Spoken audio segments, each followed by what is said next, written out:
Szeptember 20-án nyílt meg a Művelődési Ház aulájában Buza Viktória kettős realitás című kiállítása, melyet Kató Balázs keramikus nyitott meg.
Nagyon sok szeretettel köszöntök mindenkit a mai kiállítás megnyitónkon.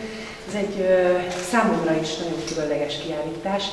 Nem csak azért, mert egy fiatal hölgyről van szó, aki ráadásul enyégi, hanem azért is, mert Viki azokhoz a fiatalokhoz tartozik, akik akkor voltak egészen kicsi gyerekek, amikor én ide kerültem Eningre.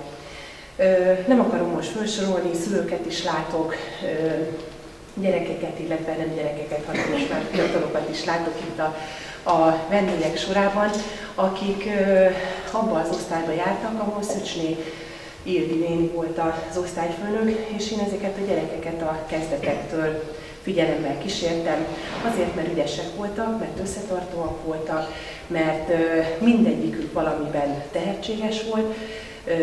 Emlékszem rá, hogy szinte az egész osztály népláncolt, és valóban mindegyikük nagyon tehetséges volt. És hát most ennek itt van egy remek példája, és én nagyon sok szeretettel és külön szeretettel köszöntöm Buza Viktóriát itt körünkben, aki megtisztelt bennünket azzal, hogy ezen a kiállításon ma itt részt vehetünk. Elhozta hozzánk a képeit, amelyeket alkotott, és felkérem Kató Balázs keramikus tanárt, hogy nyissa meg a kiállítást. Köszönöm. Én is szeretettel köszöntöm megjelenteket. Buza Viktória enyémi festőművésznő kiállításának megnyitója. Ritka és remélem követésre talál ez a gesztus, hogy egy enyéngi ifjú, ugye aki a közép- és felsőfokú tanulmányait másút elvégezte, visszatérjen és bemutatkozzék, hogy íme itt vagyok, és elém tárja, hogy mit végzett, meddig jutott és merre tart. Erre egy szép példa Buza Viktória, aki, mint önéletrajzából olvashatjuk, befejezte a Pécsi Tudományegyetem művészeti karában tanulmányait, és első önálló kiállítására hazatért. Hát szeretettel fogadjuk. Mit láthatunk a kiállításon? Elsősorban olajfestményeket, grafikákat és fotókat, ami feleleli az érdeklődésének az irányát. A legszembetűnőbb és a legmeghökkentőbb is a képek mérete. Mit üzennek ezek a méretek, amikor belépünk ide a terembe? Hát elsősorban bátorságot, erőt és lendületet. Szokatlanok az elnyújtott hosszú képméretek, a függőleges képkiváltások.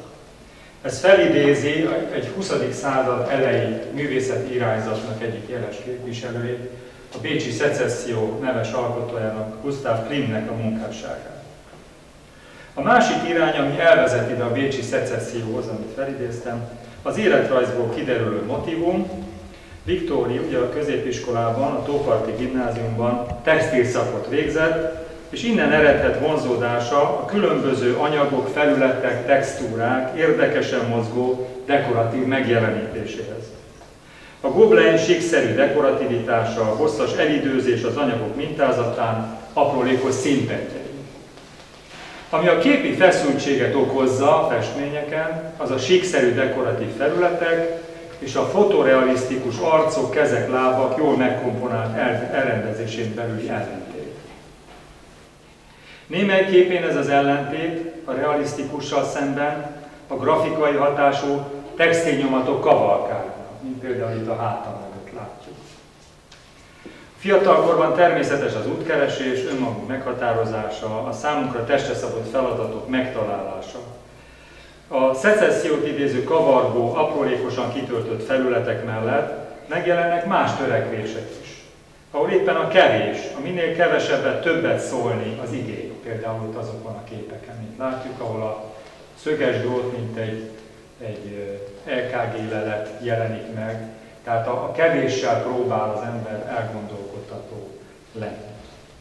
Végül a fotókról szólnék, mint harmadik területről. Itt is a kísérletezőket tűnik elsősorban a szemünkben. Egyrészt a szokatlan anyagok véletlenszerű egymás mellé kerülése hogyan válik képpé. Például ott azon a fekete karton megjelenő képeken, ahol ugye a röntgen kép, a különböző anyagok, csipkék, ollók véletlenszerű egymásra kerülése hogyan válik képpé, tehát képi igényű alkotássá. Vagy a szépen komponált balettáncos sorozat, a sejtelmes, múltba hajló, nosztalgikus hangulatával ragadja meg az ember. És van, ahol a műfajok ugye találkoznak egymással, ahol kevert technikájú képeket látunk, ahol a fotó és a festészet összeér. Tehát ahol a fénykép elemek beleépülnek az olajfestmény textúrájába. Sajnos itt nem látható, de az interneten megtekinthető Buza Viktória csodálatos velencei képsorozata, ez a fotó sorozathoz tartozik, és ami a legörvenzetesebb, hogy az enyingi katolikus templom sokszor látott, de igazából fel nem fedezett szépségeit sikerült megjelenítenie jól komponált színes képsorozatában. Gratulálok, és további szép alkotásokat kívánok Viktóriának, és ezennel a kiállítást megnyitom. Köszönöm.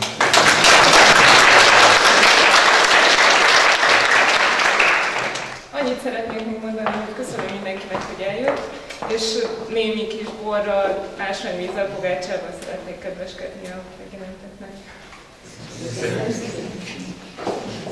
Köszönöm.